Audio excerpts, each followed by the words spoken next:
श्रीमद् भागवत कथा के 7वें दिवस पर रुक्मिणी कृष्ण विवाह समारोह ने बांधा समा। अग्रोहा विकास ट्रस्ट मिया रोड समिति द्वारा आयोजित श्रीमद् भागवत कथा के 7वें दिवस पर भगवान श्री कृष्ण और माता रुक्मिणी के विवाह का भव्य आयोजन किया गया, जिसने पूरे वातावरण को भक्ति रस से सराबोर कर दिया। इस दिव्य आयोजन में श्रद्धालुओं ने हंसते, गाते और झूमते हुए बढ़ चढ़कर भाग लिया तथा पूरे परिसर में भक्ति और उत्साह का अद्भुत संगम देखने को मिला। कार्यक्रम का सबसे बड़ा आकर्षण भगवान श्री कृष्ण और माता रुक्मिणी की भव्य झांकी रही, जहां माता रुक्मिणी की झांकी के साथ भक्तगण नाचते गाते हुए आगे बढ़ रहे थे। वहीं भगवान श्री कृष्ण की झांकी के साथ संस्था के पदाधिकारी ढोल, नगाड़ों और बाजों की धुन पर नृत्य करते हुए आगे बढ़ते नजर आए। इस मनमोहक दृश्य ने उपस्थित सभी श्रद्धालुओं को भाव विभोर कर दिया। जैसा कि दृश्य में भी देख सकते हैं आप लोग, भारी संख्या में उपस्थित भक्तों ने केवल अपनी उपस्थिति ही नहीं बल्कि अपने उत्साह और उमंग से पूरे आर.के. लॉन डोम परिसर को भक्ति के प्रकाश से भर दिया। वहां उपस्थित प्रत्येक श्रद्धालु इस अविस्मरणीय क्षण का साक्षी बना और पूरे आनंद के साथ भक्ति में डूबा नजर आया। 7वें दिवस पर नरेंद्र मेहता ने कार्यक्रम में पहुंचकर पूरे आयोजन की सराहना की तथा इसे मीरा भाईंदर की धार्मिक पहचान और गौरव बताया। कार्यक्रम में विभिन्न क्षेत्रों से आए श्रद्धालुओं और अतिथियों की बड़ी संख्या ने आयोजन की भव्यता को और बढ़ा दिया। विशेष बात यह रही कि पूरे 7 दिनों तक भव्य डोम और सुव्यवस्थित व्यवस्थाओं के कारण श्रद्धालुओं को किसी प्रकार की असुविधा का सामना नहीं करना पड़ा। एक ओर भागवताचार्य की मधुर वाणी से श्रद्धालु आध्यात्मिक ज्ञान प्राप्त कर रहे थे, वहीं दूसरी ओर 40 से अधिक पंडितों द्वारा एक साथ भागवत पाठ किया जा रहा था पितरों की शांति के लिए। सामूहिक पाठ के दौरान उत्पन्न होने वाली दिव्य ध्वनि और आध्यात्मिक ऊर्जा ने पूरे वातावरण को अलौकिक बना दिया। इसी अवसर पर कथा के 7वें दिवस और समापन के निकट पहुंचने पर भागवताचार्य संस्था के पदाधिकारियों तथा पोथी यजमानों से विशेष बातचीत की गई और उनके विचार जाने गए। आप देख रहे हैं राम दुबे द्वारा प्रवासी खबर की विशेष रिपोर्ट। इस वीडियो को शेयर करना और चैनल को सब्सक्राइब करना बिल्कुल भी न भूलें, ताकि इसी प्रकार की वीडियो आप तक हमेशा पहुंचती रहे। और मैं हमारे अग्र विकास ट्रस्ट के सभी कमेटी मेंबर का अभिनंदन करता हूं, जिन्होंने इस मीरा भाईंदर के अंदर एक बहुत ही सुंदर भागवत कथा का आयोजन किया। और आज आप देखेंगे तो इतनी बड़ी संख्या में बहनें, भाई, सभी उम्र के लोग भागवत कथा सुनने आए और सभी की मनोकामनाएं पूरी हो, ऐसी कामना करते। ये भागवत कथा बहुत अच्छी, बहुत सुंदर रही और आज 7वें दिन तो ऐसा जोरदार प्रोग्राम हुआ कि सबको मज़ा आ गया। पूरे 6 दिन की कसर आज निकल गई और कल, पहली बात तो 7 दिन का नहीं, हमारा 8 दिन का प्रोग्राम है। कल इसकी पूर्णाहुति है, सुबह व्यासपीठ का पूजन है, उसके बाद हवन है, हवन के बाद महाप्रसाद है। इस तरह हमारा ये भागवत समापन होगी और हमारी पूरी कमेटी इस प्रोग्राम में जी जान से लगी रही। इसका मैं उनका तहे दिल से बहुत शुक्रिया अदा करता हूँ।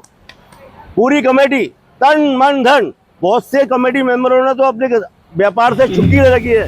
ये हमारे संजय भाई दुकान छोड़ करके भाग करके आ जाते हैं और प्रदीप भाई बराबर है, ये 3:30 के पहले आप भाग के आ जाते हैं। और मनोज जी का तो इतना बड़ा योगदान रहा कि हमको उम्मीद नहीं थी कि उन्होंने क्या किया क्या नहीं किया। और एक हमारे राजकुमार जी ने तो वो सेवा दी है जो हम सोच भी नहीं सकते थे। रोज सुबह 8 बजे आकर के जितनी भी पोथियों की साफ सफाई है, इनका इंतजाम करना, उनकी भरपाई करना, वो उन्होंने किया। नरेश जी का महाराज और नरेश जी, हमारे नरेश जी ने महाराज जी की सेवा में जो भी उनकी इच्छा पूर्ति थी वो उन्होंने पूरी किया। महाराज जी का पूरा संग साथ नरेश जी ने निभाया और पूरी कमेटी, हमारी जितनी भी कमेटी है, सबने अलग अलग तरीके से हमारा सहयोग दिया। और हमारी कमेटी में से ही एक मुख्य यजमान निकल के आए जो हमारे उपाध्यक्ष महेश गोयल जी हैं, और हमारी कमेटी में से ही एक उत्सव यजमान निकल के आए जो हमको मालूम ही नहीं था कि वो भी कुछ कर सकते हैं। 7 दिन बहुत ही आनंद आया। सबने मिलजुल कर इस व्यवस्था को देखा, हमारी कमेटी ने और हमारे उपाध्यक्ष और मंत्री जी ने जो भी काम हमको संभाले थे, हम सब लोगों ने मिलकर बहुत अच्छी कोशिश की कि वो अच्छे से हो और भगवान की कृपा से बहुत अच्छी तरीके से वो सारे काम हुए भी। और आज इतना आनंद आया, 7वें दिन बहुत ही मजा आया। कि हमारे अध्यक्ष हैं निर्भय, इनकी प्रेरणा से ही हुई है। हमारे तो मालूम ही था कि हमको भागवत करना भी है, लेकिन इन्होंने हमको प्रेरणा दी कि भाई हमको भागवत करना चाहिए। तो स्टार्टिंग हमारे माध्यम यही है, तो इनकी प्रेरणा से बहुत अच्छा काम हो गया। और अब बहुत सफल काम हो गया। और आज के क्या 7 दिन बहुत लोगों ने आनंद लिया। बीच में गर्मी की वजह से भले थोड़ी रस कम था, लेकिन जितने भी लोग आ रहे थे उन्होंने बहुत अच्छे से कथा सुनी, बहुत रस में आनंद लिया। बोलते ना, मतलब आनंद के लिए पैसे की जरूरत नहीं होती, आनंद के लिए अपने खुद के आनंद की जरूरत होती है। तो लोगों ने वो महसूस किया यहाँ पर। आज ये अग्रवाल ट्रस्ट मीरा रोड भाईंदर का 7वां दिन है और ये प्रोग्राम बहुत अच्छा हुआ। और कल भी ये लास्ट दिन है, तो इसका हवन होएगा, पुण्याहुति होएगी और भंडारा है। तो हमारी कमेटी की ओर से बहुत धन्यवाद। जिंदगी में जो हो गया बहुत अच्छा हो गया।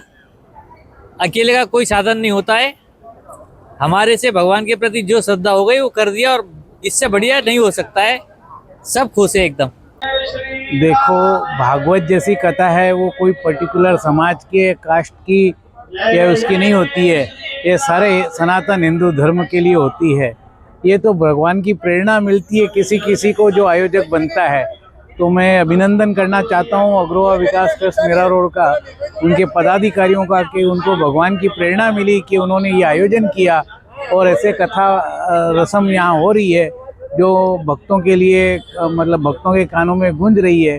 कलयुग में एक ही सहारा कहते हैं हरि नाम का, तो हरि नाम की गूंज यहाँ हो रही है। तो जो लोग भी नहीं आए उनसे निवेदन करूँगा कि आकर के, हरि नाम की लूट लगी हुई है, लूट सके तो लूट, अंतकाल पछताएगा जब प्राण जाएंगे छूट। अग्रवा सेवा ट्रस्ट की ओर से हमारी कथा बहुत ही अच्छे से संपन्न होने के लिए जा रही है। आज भी भंडारा है और कल भी विशाल भंडारा है।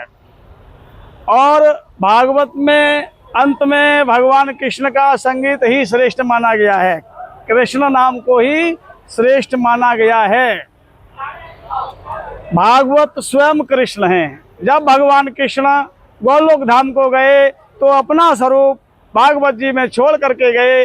जो भी भागवत जी का पूजन करेगा वह परम आनंद की अनुभूति करेगा। उसकी आने वाली संतान विकास करेगी। धन परिवार बढ़े व्यापारा, सहज होए भव सागर पारा। श्रीमद् भागवत महापुराण की कथा श्रवण करने से परम आनंद की अनुभूति होती है और उनके 7 पीढ़ी तक के पितरों को मोक्ष मिल जाता है।